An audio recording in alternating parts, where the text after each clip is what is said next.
আমাদের নবী মুহাম্মদ সাল্লাল্লাহু আলাইহি ওয়াসাল্লাম নিজে মক্কা থেকে সিরিয়াতে ব্যবসা করতে গেছে চাচার সাথে। এখন আল্লাহর নবী যখন মক্কা থেকে হিজরত করে মদিনায় গেলেন, মদিনায় যাওয়ার পরই উনি বিজনেস রুট কাট অফ করে দিয়েছে মক্কার এই ব্যবসায়ীদের জন্য। ব্যবসায় বন্ধ। আবু সুফিয়ান কাফেলা নিয়ে ফেরত আসতে পারে না। ব্যবসায়িক কাফেলা নিয়ে আবু সুফিয়ান সিরিয়া থেকে ফেরত আসতে পারে না। মুহাম্মদ সাল্লাল্লাহু আলাইহি ওয়াসাল্লাম রাস্তা বন্ধ করে দিয়েছে। তখন তো মক্কার এই আবু জাহাল এবং যারা মক্কার কাফের মুশরিক এদের মাথা নষ্ট যে এই মদিনা রাষ্ট্র যদি স্থায়ী হয় আমাদের তো ব্যবসা বন্ধ হয়ে যাবে, আমরা খাবো কি? বিজনেস রুট ক্লিয়ার করার জন্য বদরের যুদ্ধ হয়েছে। এই জন্য বদরের যুদ্ধ মদিনায় হয়নি, সমুদ্রের ধারে হয়েছে। যে রাস্তা দিয়ে ব্যবসা হতো ওই বিজনেস রুট ক্লিয়ার করার জন্য বদরের যুদ্ধ হয়েছে। টাকার যুদ্ধ, অর্থনীতির যুদ্ধ।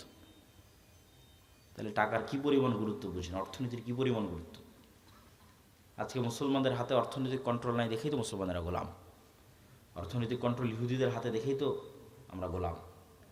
অর্থনৈতিক কন্ট্রোল আমেরিকার হাতে, ডলার ভিত্তিক যে অর্থনীতি, এটার কন্ট্রোল আমেরিকার হাতে দেখেই তো আমাদের কিছু করার নাই। তো আমি এই আলোচনা লম্বা করতে চাচ্ছি না। টাকার বিনিময়ে জান্নাত বিক্রি হবে এবং টাকা দিয়ে জান্নাত ক্রয় করতে হবে। এই জন্য মুসলমানদের উদ্যোক্তা হতেই হবে। মুসলমানরা চাকরিজীবী জাতি কোনোদিন ছিল না। এই ইউরোপীয় উপনিবেশ মুসলমানদের চাকরি শিখিয়েছে। মুসলমানরা ছিল মুরুবিদুইন, যাযাবর, বিজনেসম্যান। নাহি মাকাম কি খুগার তবিয়তে আজাদ, হাওয়ায়ে সাইরে মিসালে নসিম পায়দা কর। যাই মুসলমানেরা, তোমরা নির্দিষ্ট কাজ আর নির্দিষ্ট এলাকার মুখাপেক্ষী নও। তোমরা তো সকালবেলার প্রবাহিত শীতল আবহাওয়ার মতো, যার কোনো সীমানা নাই, যার কোনো বর্ডার নাই। মুসলমান ব্যবসায়ীদের কোনো বর্ডার ছিল না। যত সাহাবীর জীবনী আছে তার 90% সাহাবী নিজ এলাকায় মারা যায়নি, নিজ দেশে মারা যায়নি। যে মক্কার ও মক্কায় মারা যায়নি, যে মদিনার ও মদিনায় মারা যায়নি। কে ইরাকে, কে সিরিয়ায়, কে ইয়েমেনে, কে আফগানিস্তানে, কে মরক্কোতে, কে আফ্রিকাতে, যে যেখানে পেরেছে সে সেখানে চলে গেছে। বিজনেস আর দাওয়াত, ব্যবসার দাওয়াত। জিন্দা কওমোं का यही है আলামত কে বদলতি रहती है उनका सुबह शाम। আল্লামা ইকবাল লিখেছে, জীবিত কওমের এটাই চিহ্ন যাদের সকাল সন্ধ্যা পরিবর্তন হতে থাকে। যার সকাল সন্ধ্যা প্রত্যেক দিন একই রকম, ও তো মারা গেছে। সকালবেলা শুটবুট পরে অফিসে যায়, আবার বিকেলবেলা আসে, আবার সকালবেলা অফিসে যায়, আবার বিকেলবেলা আসে। তাহলে আর প্রতিদিনের সকাল সন্ধ্যা একই রকম। তাহলে এটা মৃত জাতি। আর মরু যাযাবর বিদুইন, আজ এখানে 5 দিন থাকলো গরু ছাগল উট নিয়ে, 5 দিন পর আবার 100 কিলোমিটার দূরে আর এক জায়গায় চলে গেছে। ওখানকার যুদ্ধ, ওখানকার পরিবেশ ভিন্ন। আবার দাওয়াত, আবার ব্যবসা নিয়ে আর এক এলাকায় চলে গেছে, সেখানকার পরিবেশ, সেখানকার সমস্যা ভিন্ন। আবার ওখান থেকে 1 বছর 2 বছর পর আবার আর এক জায়গায় চলে গেছে ব্যবসা দাওয়াত নেওয়ার। প্রত্যেক দিনের সকাল আর সন্ধ্যা পরিবর্তন হচ্ছে। এটা জীবিত জাতি, এটাই মুসলমান উম্মাহ। আর ইউরোপীয় উপনিবেশ এসে মুসলমানদের শেখালো তোমরা চাকরি করো, দিয়ে আমরা হয়ে গেলাম গোলাম। ব্যবসায়ী হতে হবে, টাকা ইনকাম করতে হবে, প্রচুর পরিমাণে মসজিদ মাদ্রাসায় টাকা দিতে হবে। আমি আগে মনে করতাম, বাংলাদেশ ছাড়ার আগে, ইউরোপ যাওয়ার আগে মনে করতাম যে আমরা মুসলমানেরাই মনে হয় বেশি দানের কথা বলি আর বেশি দান করি। ইউরোপ ঘোরার পর, ইংল্যান্ড ঘোরার পর আমার এই ভুল ধারণা ভেঙে গেছে। আমাদের চাইতে ওরা বেশি দান করে, ওরা বেশি ডোনেট করে। এই জন্য তো খ্রিস্টান মিশনারিগুলো এত পাওয়ারফুল। এগুলো সরকারি টাকা নয়, এগুলো আপনাদের মতো সাধারণ মানুষের দানের টাকা। যে টাকাগুলো ওরা ইউরোপ থেকে, আমেরিকা থেকে, ইংল্যান্ড থেকে নিয়ে বাংলাদেশে ব্যয় করতেছে, এরকম সারা পৃথিবীতে ব্যয় করতেছে। এগুলো সব আপনাদের মতো সাধারণ মানুষ দান করেছে, সরকার নয়। এই পরিমাণ তারা দান করে।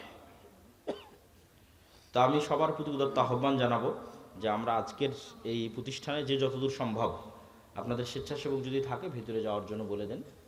বৈঠকি দানে আমরা সবাই অংশগ্রহণ করি এবং আমি আমার বক্তব্যের মূল বিষয়বস্তুর দিকে এগিয়ে যাই। যে আমার বক্তব্যের মূল বিষয়বস্তু হচ্ছে গোলামি থেকে মুক্তির উপায়, দাসত্ব থেকে মুক্তির উপায়। আজকে মুসলমানদের যে গোলামি এবং দাসত্ব, এই গোলামি থেকে এবং এই দাসত্ব থেকে মুক্তির উপায় কি? আপনারা একটু 5 মিনিটের মধ্যে আপনাদের আদায়ের কাজটা শেষ করে ফেলেন। সবাই একটু নিজ নিজ জায়গা থেকে উঠে আশপাশ থেকে আদায় করে ফেলেন এবং সবাই অংশগ্রহণ করেন যে যতটুকু পারেন এবং মূল বক্তব্যের দিকে মনোযোগী হন।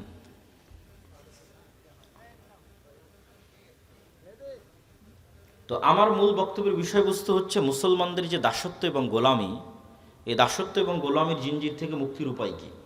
তার একটা আলোচনা তো এই দানের সাথে রিলেটেড রেখে করেই ফেললাম যে অর্থনৈতিক মুক্তি ছাড়া দাসত্ব এবং গোলামি থেকে মুক্তির কোনো রাস্তা নাই, এবং এই অর্থনৈতিক মুক্তির গুরুত্ব বুঝাতে গিয়ে রাসূল সাল্লাল্লাহু আলাইহি ওয়াসাল্লামের অসংখ্য ঘটনা আপনাদের সামনে এবং রাসূল সাল্লাল্লাহু আলাইহি ওয়াসাল্লামের দিক নির্দেশনা আপনাদের সামনে তুলে ধরলাম।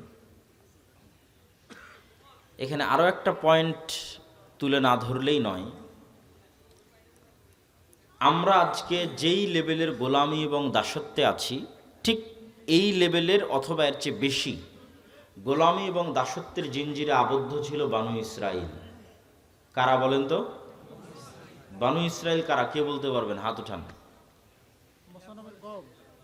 বানু ইসরাইল কারা? কে বলতে পারবেন? হাত উঠান। ইয়াকুব আলাইহিস সালামের বংশধর। জাযাকাল্লাহ খায়র, সুন্দর। ইব্রাহিম আলাইহিস সালাতু ওয়াস সালামের দুই ছেলে ইসহাক এবং ইসমাইল। দুই ছেলের নাম কি? ইসহাক এবং ইসমাইল। ইসমাইল থাকলো এই যে মক্কা, যে মক্কা এখানে ইন্ডিকেট করেছিলাম, ইসমাইল থাকলো এখানে। আর ইসহাক হচ্ছে ওই যে ফিলিস্তিনের জেরুজালেম।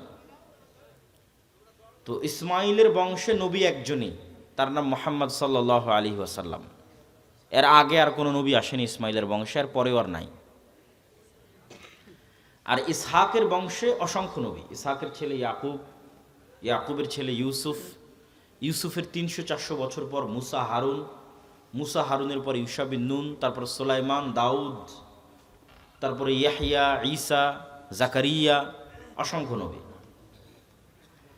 তো এই বানু ইসরাইল, এদের গোলামি এবং আমাদের গোলামি কাছাকাছি একই রকম।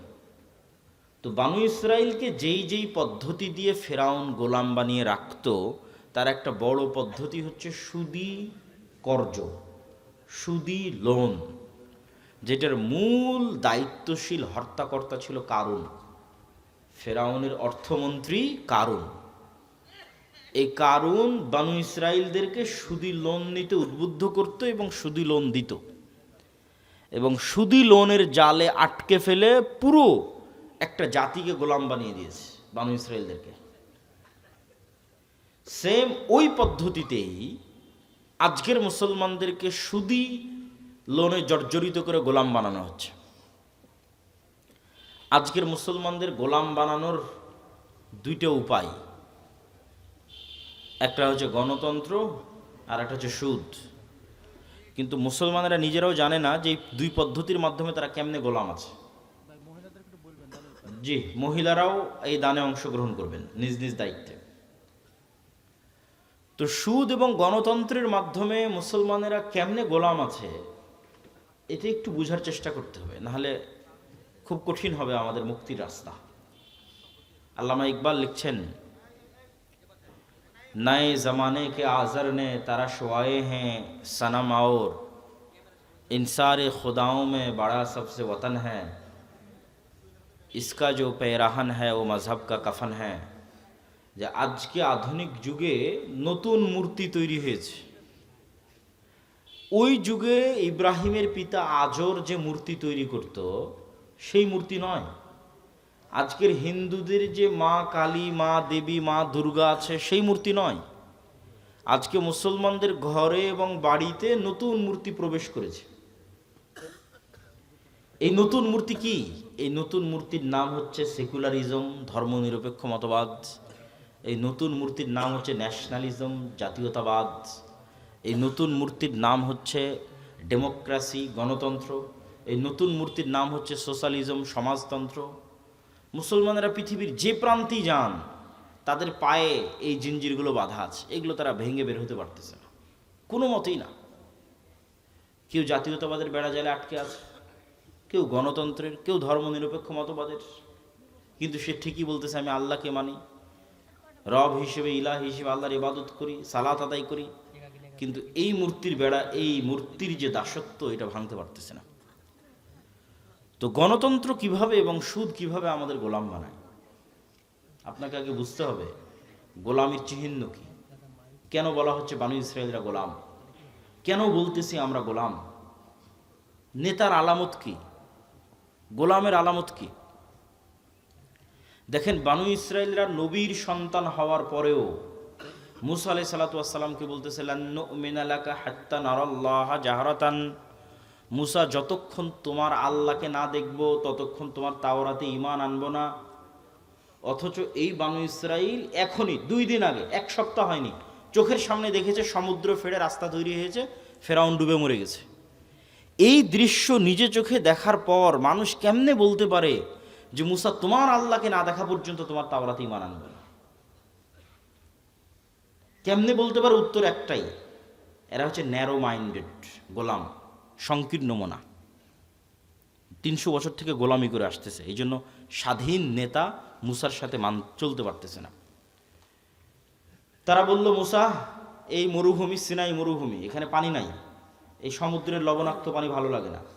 ওই ইস্তাসকা মুসা লিকওমি ফাকুল নাজরিব বিআসাকাল হাজার ফানফাজারাত মিনহু ইসনাতা আশারাতা আইনা ক্বাদ আলিমা কুল্লু উনাসিম মাশরাবাহুম, যে মুসা পানির ব্যবস্থা করো। মুসা আলাইহিস সালাম লাঠি দিয়ে পাথরে আঘাত করলেন, মরুভূমিতে পানি তৈরি হয়ে গেল। এবার বললো মুসা খাবারের ব্যবস্থা করো। মুসা আলাইহিস সালাম আল্লাহকে বললেন জান্নাত থেকে মান্না এবং সালোয়া, বিশেষ পাখি, বিশেষ মাশরুম, যে বিশেষ মাশরুমের বর্তমান বাজার মূল্য কেজি প্রতি 5 লক্ষ টাকা গড়ে, এখন বাজার মূল্য। ওই বিশেষ মাশরুম আর পাখি জান্নাত থেকে আসতো, রাতের বেলা তাদের গাছের ডালে, তাদের বাড়ির চালে থাকতো ঝুলন্ত অবস্থায়।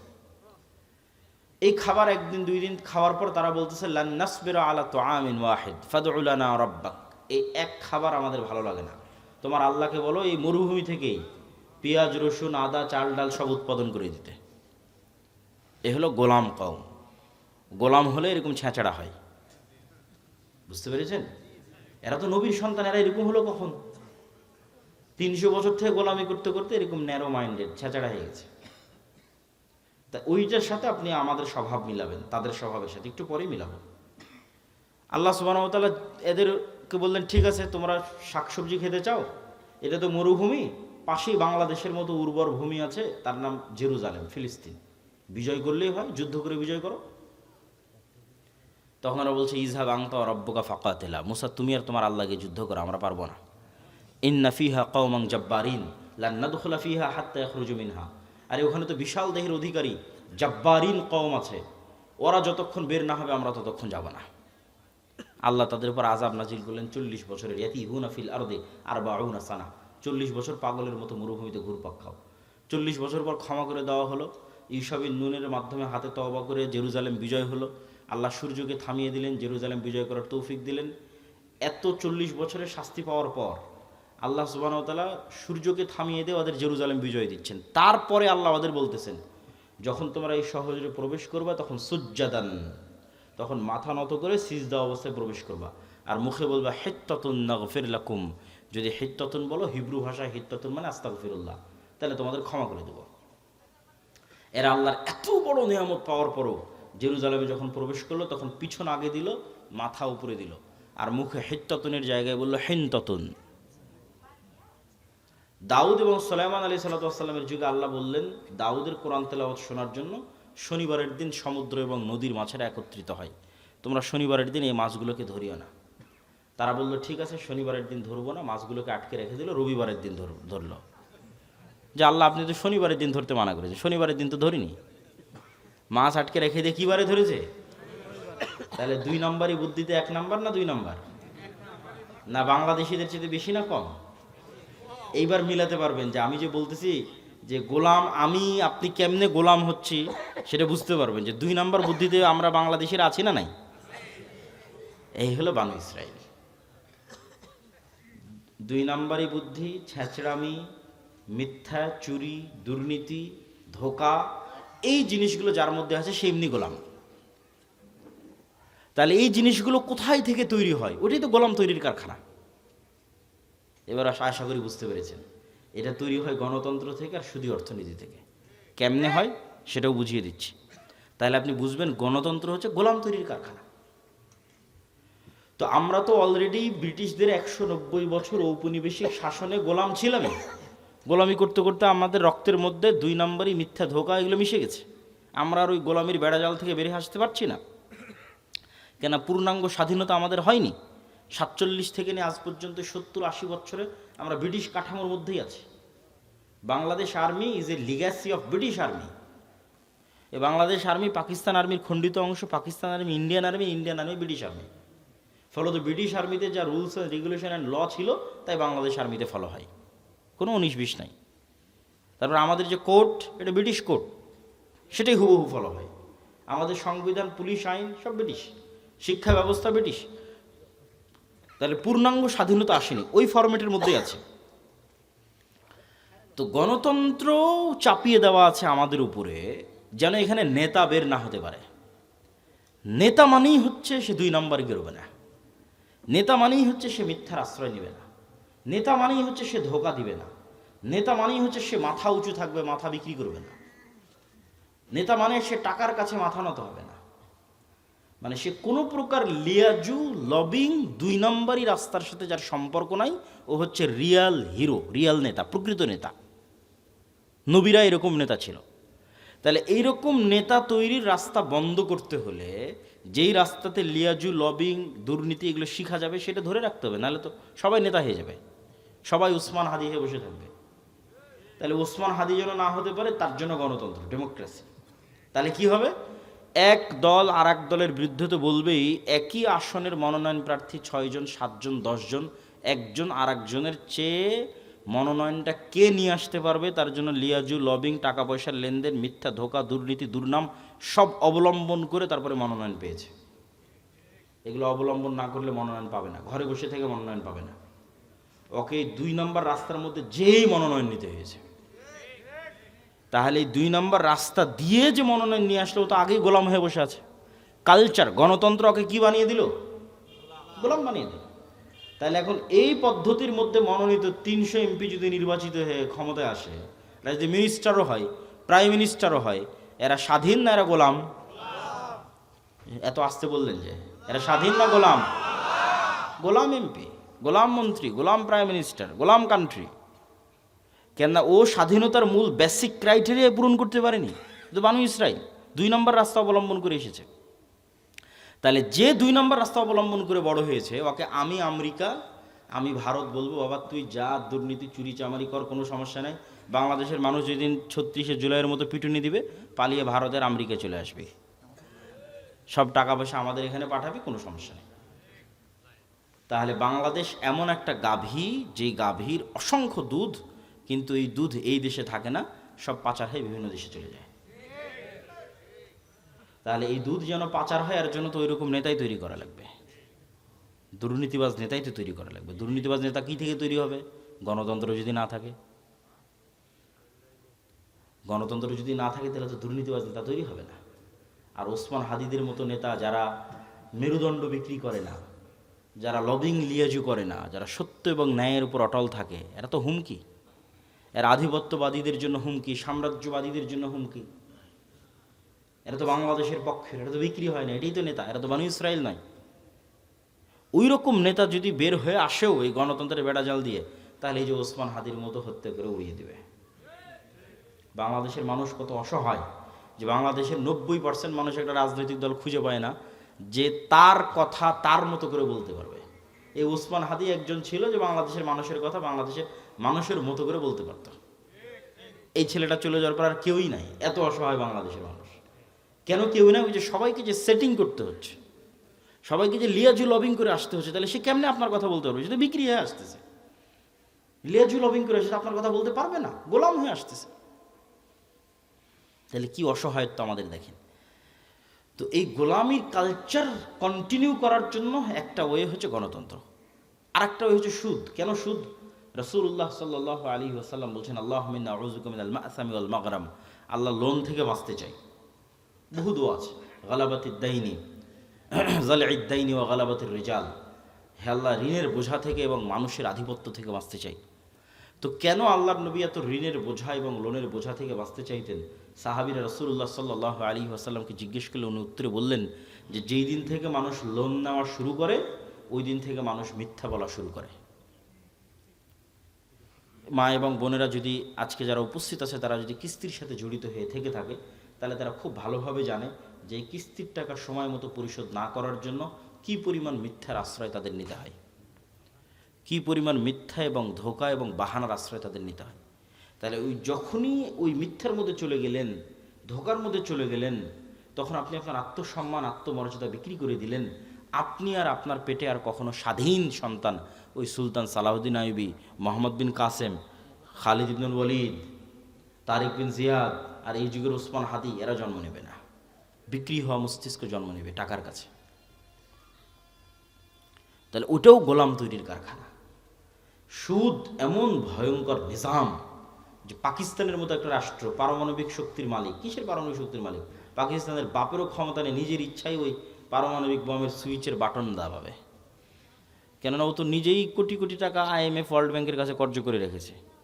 তা IMF ওয়ার্ল্ড ব্যাংক আমেরিকা আর মানে পাকিস্তানের আব্বা, আমেরিকা যতক্ষণ অর্ডার পারমিশন না দেবে ততক্ষণ দাবাতেই পারবে না ওই পারমাণবিক বোমের সুইচ। তাহলে এই বড় বড় রাষ্ট্রগুলো গোলাম হয়ে আছে কিসের কাছে?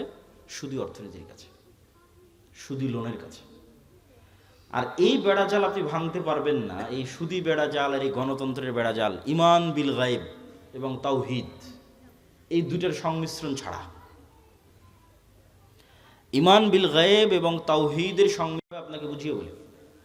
ইমান বিল গায়েবের একটা বড় পাঠ হচ্ছে পরকাল, পরকালমুখী জীবন ব্যবস্থা, বস্তুবাদী নয়, দুনিয়ামুখী নয়। কল্পনা করেন আজকে এই পুরো বাংলাদেশের মানুষ আন্দোলন, মিছিল, মিটিং, ভোট করে আমাকে প্রধানমন্ত্রী বানিয়ে দিল। কল্পনা করেন আমি কালকে বললাম বাংলাদেশে আজ থেকে ইসলামী আইন চলবে। আমার এই ঘোষণার পরেই ভারত এবং আমেরিকা বাংলাদেশকে অর্থনৈতিকভাবে বয়কট করবে না? করবে না? করবে। যেমন ইরানকে বয়কট করেছে, যেমন ভেনেজুয়েলার প্রধানমন্ত্রীকে উঠিয়ে এনে চলে গেছে, তো বয়কট করবে। তো যখন বয়কট করবে তখন এই দেশের যে সুযোগ সুবিধাগুলো আপনি এখন ভোগ করতেছেন, এখন এই যে বিদ্যুৎ চলতেছে, ডলার আসতেছে, প্রবাসীরা কাজ করতেছে, ইউরোপ আমেরিকায় অসংখ্য প্রবাসী আছে, বিজনেস চলতেছে, LC হচ্ছে, কত কি আছে, এগুলো সব একদিনে ডাউন হয়ে যাবে এবং এই ডাউন করার ক্ষমতা তাদের আছে। এই একদিনে যখন ডাউন হয়ে যাবে তখন আপনিও 1 সপ্তাহ 10 দিনের মধ্যে বলবেন রাখো তোমার এই আবদুল্লাহর ইসলাম আর মোহাম্মদ ইসলামের ইসলাম, আমাদের আগের জীবনই ভালো ছিল। কারেন্ট নাই, বিদ্যুৎ নাই, AC নাই, ফ্রিজ নাই, ডলার নাই, টাকা নাই, পয়সা নাই, কিসের ইসলাম? তখন আপনি আবার পরের দিন আন্দোলন, মিছিল, মিটিং করে নামিয়ে দিবেন। তাহলে অন্তত এই দেশের 20% মানুষ যতক্ষণ এই বিশ্বাসের উপর অটল না হবে যে পরকাল আসল, কিসের দুনিয়া, কাদের মতো? আসহাবুল উখদুদ সূরা বুরুজের ওদের মতো। ওয়ামা নাকামু মিনহুম ইল্লা ইউমিনু বিল্লাহিল আজিজিল হামিদ। পুরো একটা সম্প্রদায় আগুনের মধ্যে ঢুকে যাচ্ছে, মা সন্তান সহ আগুনের মধ্যে ঢুকে যাচ্ছে। কি সেই ইমান বিল গায়েব যে শান্ত শিষ্ট আরামের বাড়িঘর রেখে আগুনের মধ্যে জ্বলে মরে যাচ্ছে? কি সেই ইমান বিল গায়েব? ওই ইমান বিল গায়েব হচ্ছে এটা যে ওই আসহাবুল উখদুদ ওরা দেখতে পাচ্ছে, নিশ্চিত দেখতে পাচ্ছে যে আমার সামনে জ্বলন্ত আগুন, এটা আগুন নয়, এটা জান্নাত। বলেন আল্লাহু আকবার। আর পিছনে যে আমার শান্তির বাড়িঘর আছে ওখানে জাহান্নামের আগুন জ্বলতেছে। ওরা দেখতে পাচ্ছে যে ওখানে জাহান্নামের আগুন জ্বলতেছে। ওটাকে ওরা বাড়িঘর হিসেবে দেখতে পায়নি, ওখানে দেখতে পাচ্ছে ওখানে জাহান্নামের আগুন জ্বলতেছে, আমি ওখানে গেলে পুড়ে মরে যাব। আর যে সামনে জ্বলন্ত আগুন, এটা তো জান্নাত। অন্তত 20-30% মানুষের ইমান যতক্ষণ ওই লেভেলে না যাবে ততক্ষণ কিসের আপনি ইসলাম কায়েম করবেন? সম্ভব নয়। বাংলাদেশের মানুষই এতটা দুর্নীতিগ্রস্ত, এতটা বস্তুবাদ, এতটা দুনিয়াবাদীর সাথে আক্রান্ত, এর আপনাকে টিকতে দিবে না, সম্ভব নয়। প্রত্যেকটা রন্ধ্রে রন্ধ্রে টাকার পাগল, ক্ষমতার নেশাগ্রস্ত লোকজন আছে। অন্তত 20% থেকে 30% মানুষের ইমান লাগবে ইমান বিল গায়েবে সর্বোচ্চ লেভেলের, পরকালমুখী, দুনিয়া বিমুখ। আর 20-30% মানুষের লাগবে পূর্ণাঙ্গ তাওহীদ। আল্লামা ইকবাল লিখেছেন, ये दौर अपने बराहिम की तलाश में है, যে আজকের যুগের মুসলমানদের সকল সমস্যার সমাধানের একটাই রাস্তা, এই যুগের ইব্রাহিম লাগবে। এই যুগের ইব্রাহিম কোথায়? আজ থেকে 5000 বছর আগে ইব্রাহিম আলাইহিস সালাতু ওয়াস সালাম এসেছিল পূর্ণাঙ্গ শতভাগ তাওহীদে বিশ্বাসী। ওই পূর্ণাঙ্গ শতভাগ তাওহীদে বিশ্বাসী ইব্রাহিম কোথায়? আজকের মুসলিম উম্মার মতো ওই ইব্রাহিম লাগবে। তাহলে মুসলমানদের মুক্তির যাত্রা শুরু হয়ে যাবে। হ্যাঁ, আপনাদের মতো যারা আহলে হাদিস এবং সালাফি আছে তারা বড় শিরক, বড় বেদাত থেকে অনেকটাই মুক্ত, কিন্তু পূর্ণাঙ্গ শতভাগ তাওহীদের অনুসারী নয়। কিভাবে এটা আপনাকে বুঝিয়ে বলি। যে কেমনে আপনি পূর্ণাঙ্গ শতভাগ তাওহীদের অনুসারী নন। ঠিক আছে, আপনি কবর মাজারে গিয়ে সিজদা দেন না, তাবিজ কবজ ব্যবহার করেন না, কিন্তু এই আপনি বিড়ি সিগারেটে আসক্ত, তাহলে যখন আপনি বিড়ি সিগারেটে আসক্ত তখন আপনার ইলাহ ওই বিড়ি সিগারেট। আমি বলি না, আল্লাহ নিজে কোরআনে বলেছে যে তার নফস ইলাহু হাওয়া, তার ইলাহ হচ্ছে তার নিজের অন্তরের কামনা। ঠিক আছে, আপনি কবরকে ইলাহ মানেননি, কিন্তু ইলাহ তো আপনার নিজের নফসকে বানিয়ে রেখেছে। ইলাহ তো কোনো অবৈধ প্রেমিকাকে বানিয়ে রেখেছে, ইলাহ তো টাকার নেশাকে বানিয়ে রেখেছে, ইলাহ তো ক্ষমতার নেশাকে বানিয়ে রেখেছে। ওই টাকার জন্য আপনি সব করতে পারেন, হালাল হারামের বাস বিচার নাই। ওই ক্ষমতার জন্য আপনি সব করতে পারেন, ওই নারীর জন্য সব করতে পারেন, মনের প্রবৃত্তি পূরণ করার জন্য সব করতে পারেন। তাহলে তো আপনি শতভাগ তাওহীদপন্থী নন। তাহলে তো আপনি ইব্রাহিম আলাইহিসসালাতু ওয়াসসালামের মতো হতে পারলেন না, যে ইব্রাহিম আলাইহিসসালাম এবং ইসমাঈল আলাইহিসসালাম আসলামা ওয়া তাল্লাহু লিল জাবিন, নিজের ইচ্ছার বিরুদ্ধে গিয়ে সন্তানকে জবাই করতেছে, আর সন্তান নিজের ইচ্ছার বিরুদ্ধে গিয়ে জবাই হওয়ার জন্য রাজি হয়ে যাচ্ছে। কেন? সিদ্ধান্তটা আল্লাহর। এটা হলো শতভাগ তাওহীদ, যে আল্লাহর সিদ্ধান্তের সামনে পরিপূর্ণ আত্মসমর্পণ। তাহলে শতভাগ তাওহীদপন্থী 20% থেকে 30% মানুষ, আর ঈমান বিল গায়েবে সর্বোচ্চ স্তরের 20 থেকে 30% মানুষ হওয়া ছাড়া পূর্ণাঙ্গ ইসলামী বিপ্লব সম্ভব নয়। এই দাওয়াত আজকে আমি দিচ্ছি না, এই দাওয়াত শাহ ইসমাইল শহীদ দিয়ে গেছে আজ থেকে 100-150 বছর আগে।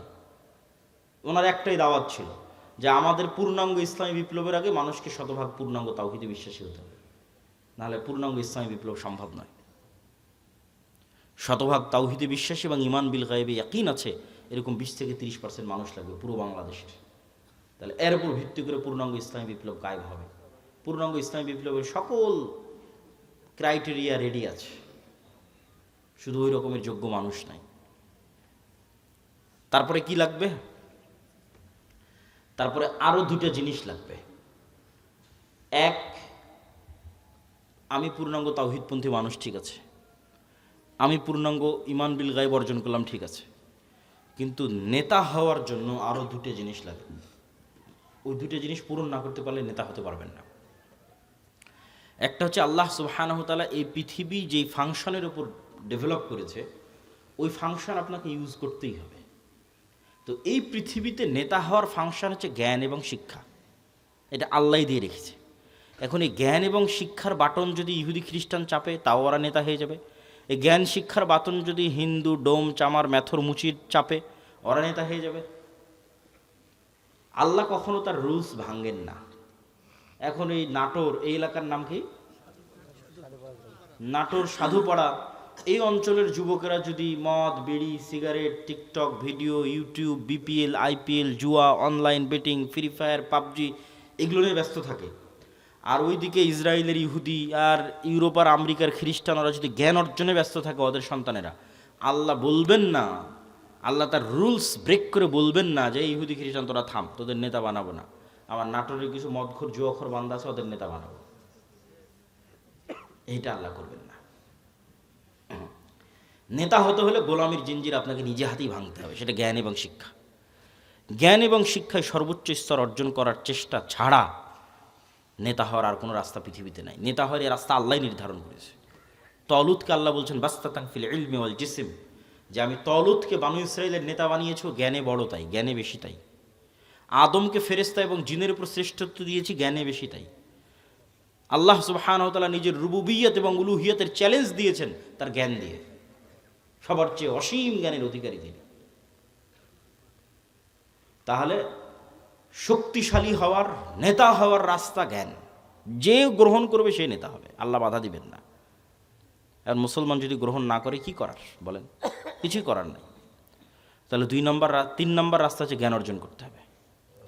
4 নম্বর রাস্তা সত্যবাদিতা এবং ন্যায়পরায়ণতায় অটল থাকতে হবে, পাহাড়ের মতো।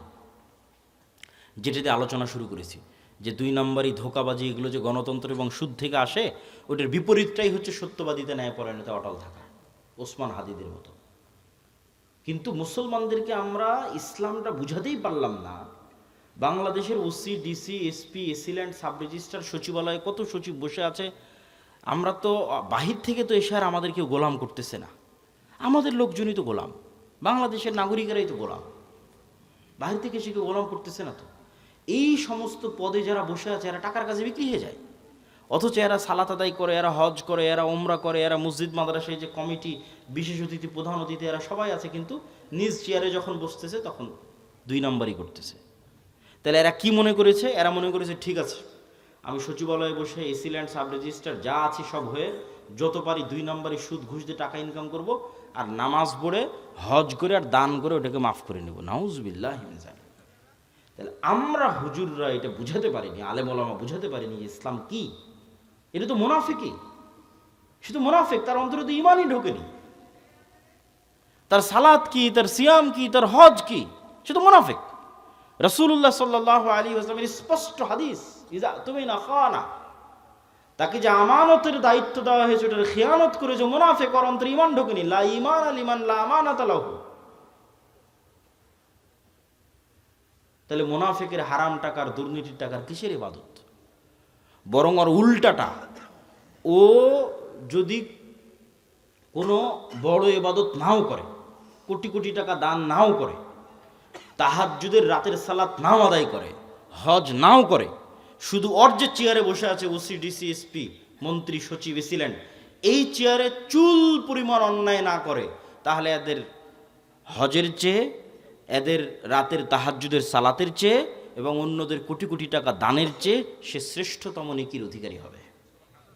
রাসূলুল্লাহ সাল্লাল্লাহু আলাইহি ওয়াসাল্লাম বলেছেন, সাবআতু ইউযিল্লুহুমুল্লাহ ইয়াওমা লা যিল্লা ইল্লা যিল্লুহু। 1 নম্বরে ইমামুন আদিল। 7 শ্রেণীর যারা বিশেষ আল্লাহর ছায়া পাবে, এখানে সবাই আছে, নামাজি আছে, দানবীর আছে, সবাই আছে, কিন্তু 1 নম্বরে জায়গা দেওয়া হয়েছে পদে বসে ন্যায় পরায়ণ যে। ও তো এমনি সবচেয়ে বড় নেকির কাজ, ওর জন্য তো এমনি জান্নাত। ও তো আল্লাহর গুণে গুণান্বিত হয়েছে। আল্লাহ যেমন বিচারের আসনে বসে শতভাগ ন্যায় পরায়ণ, আল্লাহ যেমন রাজত্বের আসনে বসে শতভাগ ন্যায় পরায়ণ, আল্লাহর মহৎ গুণ হচ্ছে আল্লাহ ন্যায় পরায়ণ, আল্লাহ জুলুম করেন না। ইন্না হারামতু যুলমা আলাইয়া। মানুষ হয়ে যে আল্লাহর গুণে গুণান্বিত হতে পারে, আল্লাহু আকবার, এটা কত বড় ইবাদত যে মানুষ হয়ে ওসি তারপরে ডিসি, এসিল্যান্ড, সাব রেজিস্ট্রার, সচিব, এই চেয়ারে বসে সে দুর্নীতি করবে না, ন্যায় করবে, এটা অনেক বড় ইবাদত। আর এই চেয়ারে বসে দুর্নীতি করে সেই টাকা দিয়ে হজ করবে, সেই টাকা দিয়ে মসজিদ মাদ্রাসায় দান করবে, এটা মুনাফিক। আমরা মানুষকে দিন বুঝাতে পারিনি। রাজনীতিবিদদের হাতে ক্ষমতা নেই, ক্ষমতা এদের হাতে। রাজনীতিবিদরা তো 5 বছরের জন্য আসে যায়, ভোট করে, কিন্তু এদের চাকরিতে রিটায়ার্ড না হওয়া পর্যন্ত থাকে। এরা যদি বলে যে আজ থেকে আমরা বিক্রি হব না কোনো দলের কাছে, দেশ একদিনে ঠিক হয়ে যাবে, একদিনে। তো এরা কাদের ঘরের সন্তান? আমাদের ঘরের সন্তান, আমাদের ছেলে মেয়ে। পুলিশে কারা, আর্মিতে কারা, সচিবালয়ে কারা, বিসিএস পরীক্ষা কারা দেয়? আমার আপনার ছেলে মেয়ে। এদের আমাদের ঠিক করতে হবে দাওয়াত দিয়ে। নতুন প্রজন্মকে সত্যবাদিতা এবং ন্যায়পরায়ণতা অটল হতে হবে। এটাই তো গোলামি থেকে মুক্তির রাস্তা। ওই দিন থেকেই তো দেশ স্বাধীন। সম্মানিত উপস্থিতি, তাহলে 2টো পয়েন্ট বললাম নেতা হওয়ার, এক শিক্ষা এবং জ্ঞান, আর এক সত্যবাদিতা এবং ন্যায়পরায়ণতা। থাকলেই মানুষ নেতা হয়ে যাবে, অটোমেটিক নেতা হয়ে যাবে, কিচ্ছু করা লাগবে না, আল্লাহ নেতা বানিয়ে দিবে তাকে। আর এবার 4 নম্বর পয়েন্ট, যেটাতে বক্তব্যের শেষের দিকে যাব, সেটা হচ্ছে এই গুণে গুণান্বিত মানুষেরা যখন আসবে, যারা তাওহীদে বিশ্বাসী, ঈমান বিল গায়বে ইয়াকিন রাখে, জ্ঞানে সর্বোচ্চ, আবার তাকে কেনা যায় না, এই মানুষগুলো পৃথিবীর জন্য হুমকি। এদের উপর জুলম নেমে আসবে, এদের উপর বাধা নেমে আসবে, এদের উপর অত্যাচার নেমে আসবে। এই জন্য এদের বাঁচার রাস্তা হচ্ছে আল্লাহর সাহায্য। এদের বাঁচার রাস্তা কি? দুনিয়ার শক্তি দিয়ে বাঁচার কোনো রাস্তা নেই। মুসলমানদের অতীতে, আজ, ভবিষ্যতে দুনিয়ার শক্তি দিয়ে বাঁচার কোনো রাস্তা নেই। মুসলমানদের বাঁচার রাস্তা আল্লাহর সাহায্য। আল্লাহর সাহায্য পাওয়ার 2টো বড় রাস্তা, 2টো বড় সিক্রেট রেসিপি আজকে দিয়ে বক্তব্য শেষ করব। যে মুসলমানদের জন্য আল্লাহর সাহায্য নিশ্চিত করার 2টো বড় রাস্তা, এক সালাত আর এক জিকির। সালাতের মধ্যে সবচেয়ে বড় পাওয়ারফুল হচ্ছে রাতের সালাত। সালাত হচ্ছে এমন এক টেকনোলজি, আমি উদাহরণ দিই ইবনুল কাইয়িম রাহিমাহুল্লাহকে সামনে রেখে, নাহলে দিতাম না। আমরা যেমন এখানে বসে থেকে হাজার হাজার কিলোমিটার দূরে থাকা আমেরিকার কোনো টিচারের কাছে অনলাইনে ক্লাস করতেছি, অথবা এখান থেকে 100 কিলোমিটার দূরে থাকা ঢাকার কোনো টিচারের কাছে অনলাইনে ক্লাস করতেছি, তো পাসওয়ার্ড লগ ইন দিয়ে যখন ক্লাসে জয়েন করি তখন দুইজনে লাইভ সেশন, টিচারও যুক্ত হয়েছে, স্টুডেন্টও যুক্ত হয়েছে লাইভ সেশনে, কানেক্টেড। তো আজকের ইন্টারনেট, আজকের মোবাইল দিয়ে মানুষ 1000 কিলোমিটার দূরে থাকা টিচারের সাথে, মানুষের সাথে লাইভ কানেক্টেড হচ্ছে, লাইভ কথোপকথন করতেছে। তো সালাত এটার চেয়ে তো হাজারো লক্ষ কোটি গুণ উন্নত লেভেলের প্রযুক্তি, যা দুনিয়াতে থাকা মানুষকে 7 আসমানের উপরে থাকা রব্বুল আলামিনের সাথে লাইভ কানেক্টেড করে দেয় সরাসরি। মানুষ যখন সালাতে দাঁড়ায় এবং চোখ যখন সিজদার দিকে, অন্তর যখন আল্লাহর দিকে নিবদ্ধ, তখন রব্বুল আলামিনও তার মুখোমুখি হয়ে যান। দুনিয়াতে থেকে 7 আসমানের সাথে সরাসরি লাইভ কথোপকথনের প্রযুক্তি হচ্ছে সালাত। এই জন্য নবীরা সবসময় সালাতের আশ্রয় নিয়েছে। সূর্যগ্রহণে সালাত, চন্দ্রগ্রহণে সালাত, বৃষ্টি প্রার্থনায় সালাত, জানাজায় সালাত, বিপদ আপদে সালাত, রাতে সালাত। রাসূলুল্লাহ সাল্লাল্লাহু আলাইহি ওয়াসাল্লাম বদরের যুদ্ধের আগের দিন লম্বা রাতের সালাত আদায় করেছেন। আবু বকর রাদিয়াল্লাহু তাআলা আনহু বলছেন, কাফাকা মুনাশাদাতাকা রাব্বাক, হে রাসূলুল্লাহ, হে আল্লাহর নবী, আপনি নবী হয়ে আল্লাহর কাছে এত মোনাজাত করা লাগে, এত দোয়া করা লাগে, যথেষ্ট হয়েছে, বাস, আর করার দরকার নাই, আল্লাহ তো আপনাকে এমনি সহযোগিতা করবে। তাহলে কি পরিমাণ লম্বা রাতের সালাত মুহাম্মদ সাল্লাল্লাহু আলাইহি ওয়াসাল্লাম আদায় করেছেন, আর কি পরিমাণ দোয়া আল্লাহ সুবহানাহু ওয়া তাআলার কাছে করেছেন, যে আবু বকর রাদিয়াল্লাহু তাআলা আনহুর মতো সাহাবী এই দোয়ায় ক্লান্ত হয়ে গেছে, এই রাতের সালাতে ক্লান্ত হয়ে গেছে।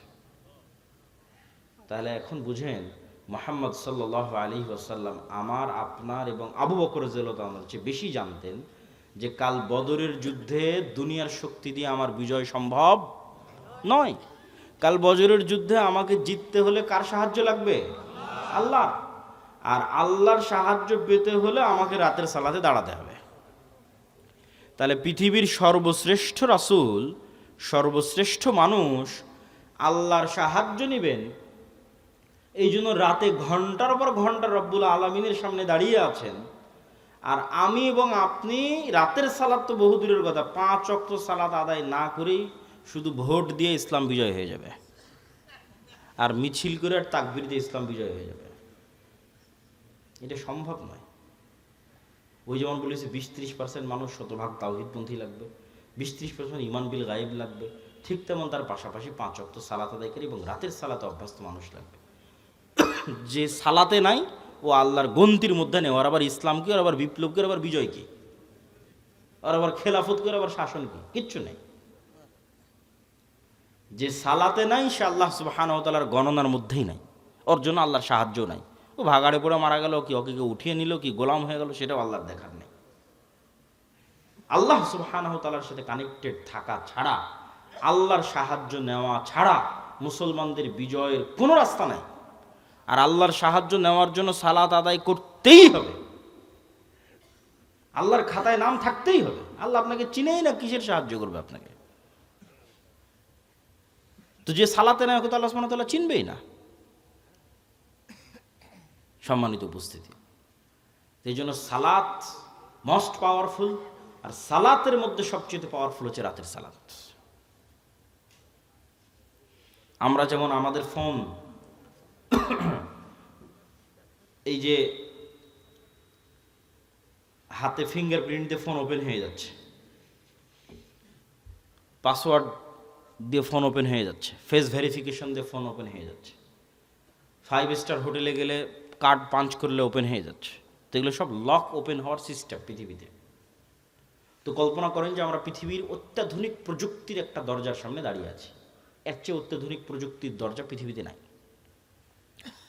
ওই দরজা ওপেন করতে হলে বিভিন্ন varieties type of password use করতে হয়। যেমন নির্ধারিত সময় আসতে হয়, নির্ধারিত সময় ছাড়া খুলে না। আবার নির্ধারিত ফরম্যাট ছবি, পিকচার ওখানে আপলোড করা আছে, ওইটার সাথে মিলতে হয়। আবার ওই প্রতিটা ফরম্যাটের সাথে নির্ধারিত সাউন্ড আছে, ওটাও মিলতে হয়। যেমন ধরেন আমি এই ফরম্যাটে দাঁড়ালাম, এটার সাথে একটা সাউন্ড আছে আলহামদুলিল্লাহ রাব্বিল আলামিন। রুকুর ফরম্যাটে দাঁড়ালাম, ওটার সাথে একটা সাউন্ড আছে সুবহান রাব্বিল আযীম। টাইম মিলতে হবে, ফরম্যাট মিলতে হবে, আওয়াজ মিলতে হবে, তারপরে ওই দরজাটা খুলবে, তার আগে দরজা খুলবে না। তো এইরকম সালাত এর চেয়েতেও টপ লেভেলের উন্নত প্রযুক্তি, যা রব্বুল আলামিনের সাহায্যের দরজা, রব্বুল আলামিনের সাথে যোগাযোগের দরজা উন্মুক্ত করে দেয় হচ্ছে সালাত। এই সালাত ছাড়া আমাদের বাঁচার কোনো রাস্তা নেই, সালাত ছাড়া আমাদের উদ্ধার হওয়ার কোনো রাস্তা নেই। 2 নম্বর হচ্ছে জিকির। জিকিরের মধ্যে সবচেয়ে গুরুত্বপূর্ণ হচ্ছে সকাল সন্ধ্যার জিকির।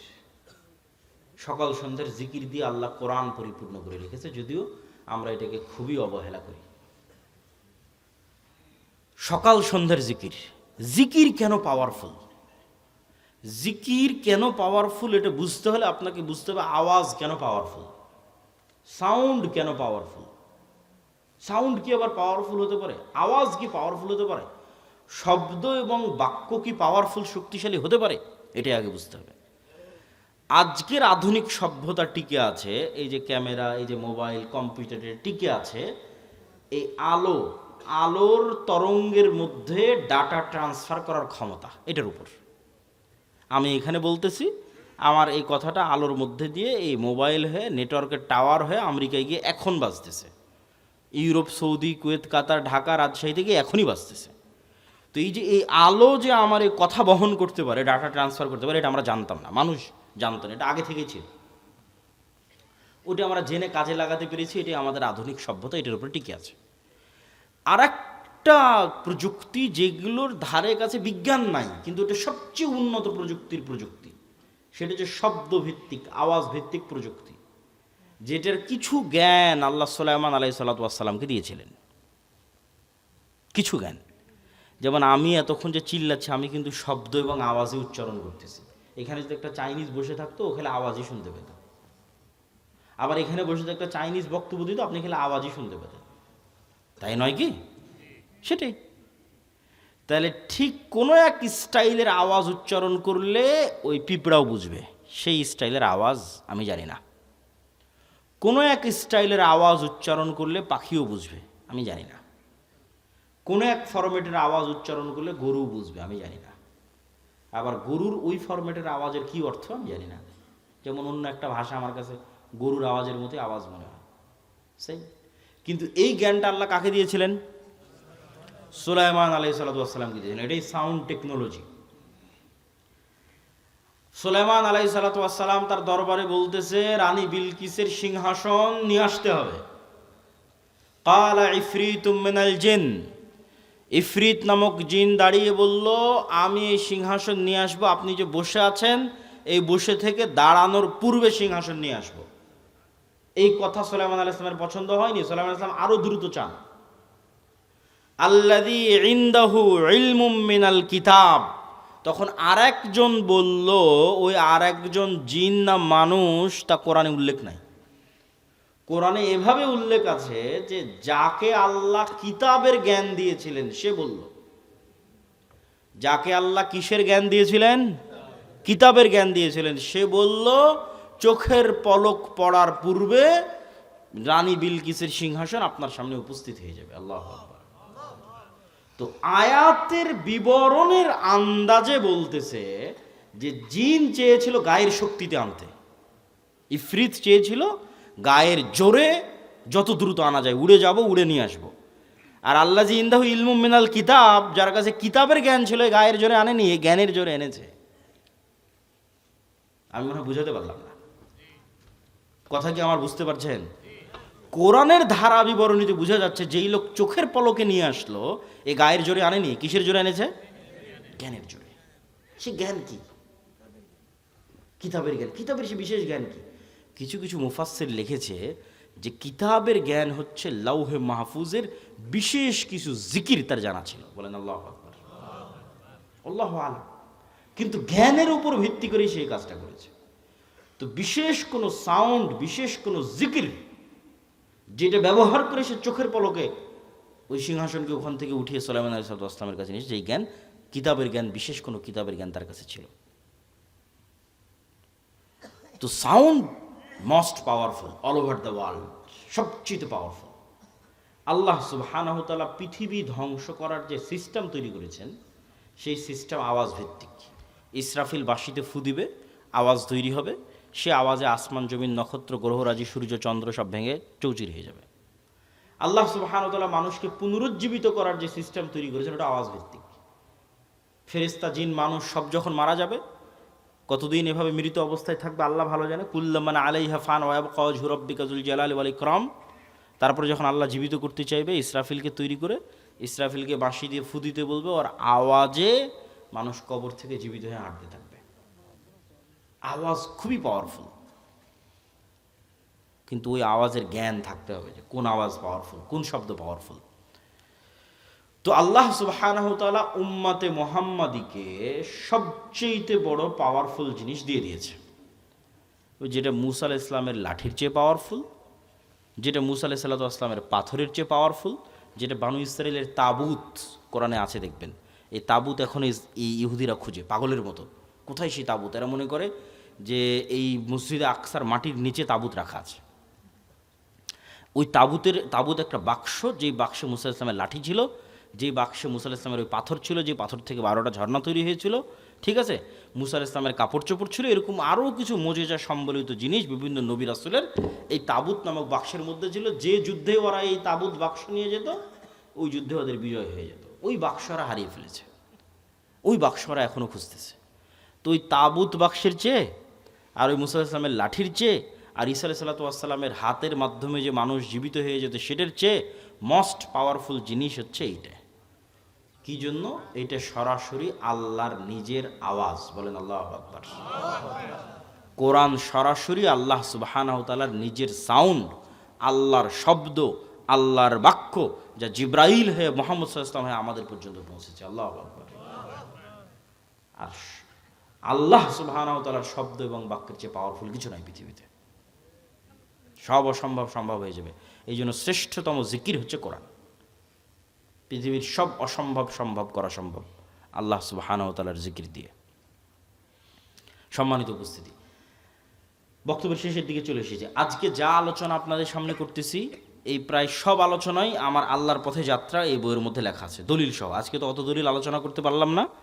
এই বইটা প্রত্যেকটা মসজিদ, স্কুল, কলেজ, ইউনিভার্সিটি, লাইব্রেরি, দাওয়া সেন্টারে রেখে সপ্তাহে অন্তত একদিন 1 পৃষ্ঠা 2 পৃষ্ঠা করে পাঠ চক্র করা উচিত, পড়া উচিত, দার্স দেওয়া উচিত। এর সাথে কোনো দল মত কোনো কিছু সম্পর্ক নেই। সব মুসলমানের জন্য, জানার জন্য, জ্ঞান অর্জনের জন্য, ঈমান বিল গায়ব এবং তাওহীদে ইয়াকিন তৈরি করার জন্য, এবং মুসলমানদের গোলামি থেকে আজাদির জন্য কি দরকার তা জানার জন্য প্রত্যেক মসজিদ, প্রত্যেক মাদ্রাসা, স্কুল, কলেজ, ইউনিভার্সিটি, দাওয়া সেন্টার, লাইব্রেরি তে রেখে অন্তত প্রতি সপ্তাহে 1-2 পৃষ্ঠা করে পড়া উচিত। পাশাপাশি আব্দুর রহিমের একটা নতুন বই এসেছে, রাসূল সাল্লাল্লাহু আলাইহি ওয়াসাল্লাম দেখতে যেমন ছিলেন, এই বইটাও মূল্যায়ন করতে পারেন। আর মাসিক আল ইতিসাম, এই যে আপনাদের কাছে আসলাম, 2023 না 22 সালে একবার আসতে চেয়েছি, করোনার কারণে আসা হয়নি, বন্ধ হয়ে গেছে। তাহলে আজ আসতেছি প্রায় 3 বছর 4 বছর পর। আবার কবে আসার সুযোগ হবে তার গ্যারেন্টি নাই। কিন্তু এই একদিনে আসাই যদি যোগাযোগ বিচ্ছিন্ন হয়ে যায়, তাহলে এই দাওয়াতের কোনো মূল্য নাই। এই সম্পর্কটা হতে হবে স্থায়ী, আর স্থায়ী হওয়ার সবচেয়ে বড় মাধ্যম হচ্ছে মাসিক আল ইতিসাম। এই মাসিক আল ইতিসামে আমি নিজে নিয়মিত 3টা প্রবন্ধ লিখি, অন্যরা তো লেখেই, আমি লিখি 3টা। এই জন্য মাসিক আল ইতিসাম এখানে নিয়মিত আসার উদ্যোগ আপনাদের নিতে হবে। এখানকার যুবক সমাজ, মসজিদের কমিটি হোক, মাদ্রাসার উদ্যোক্তা হোক, অন্তত 5 কপি 10 কপি এখানকার জ্ঞানী, স্কুল, কলেজ, ইউনিভার্সিটি, প্রাইমারি, বিদ্যালয়, যা যেখানে আছে শিক্ষিত মানুষ, তাদেরকে দিয়ে পড়ানোর চেষ্টা করা এবং নিজেরাও পড়ার চেষ্টা করা। 2 নম্বর, আমাদের সাথে স্থায়ী যোগাযোগের মাধ্যম হচ্ছে মক্তব। আমাদের 700 মক্তব আমাদের কাছে ট্রেনিং নিয়েছে। আপনাদের এলাকার মক্তবের শিক্ষকদের আমাদের ট্রেনিংয়ে পাঠাবেন, এবং আমাদের সিলেবাস এই জিনিসগুলো ছোটোবেলায় বাচ্চাদের মাথায় না দিলে, এই আপনাদের মধ্যে 1 ঘন্টা বক্তব্য দিয়ে লাভ নেই। বুড়া মানুষকে দিয়ে বিপ্লব হবে না। আমাদের নতুন প্রজন্মকে তৈরি করতে হবে, এই জিনিসগুলো তাদের মাথায় এখন থেকেই দিতে হবে। আর এটার জন্য শুধু মাদ্রাসায় 2% ছেলে মেয়েকে পড়িয়ে লাভ হবে না। শতভাগ মুসলমানের সন্তানের মাথায় দেওয়ার জন্য শতভাগ মসজিদে মক্তব লাগবে, এবং সেটা যদি আমাদের সিলেবাসে হয় তাহলে আমরা এটাকে সবচেয়ে বেস্ট মনে করি। আর 3 নম্বর, এরকম মাদ্রাসাগুলোকে সহযোগিতা করার জন্যই রবেদাতুল মাদারিস সালাফিয়া, এক ব্যতিক্রম প্রশিক্ষণের আয়োজন করলাম আমরা রবেদাতুল মাদারিস সালাফিয়া থেকে। জামিয়া সালাফিয়ার অধিভুক্ত হওয়ার মাধ্যমে যে প্রায় 65-70 শিক্ষা প্রতিষ্ঠান আমাদের অধিভুক্ত হয়েছে, তাদের 150-র কাছাকাছি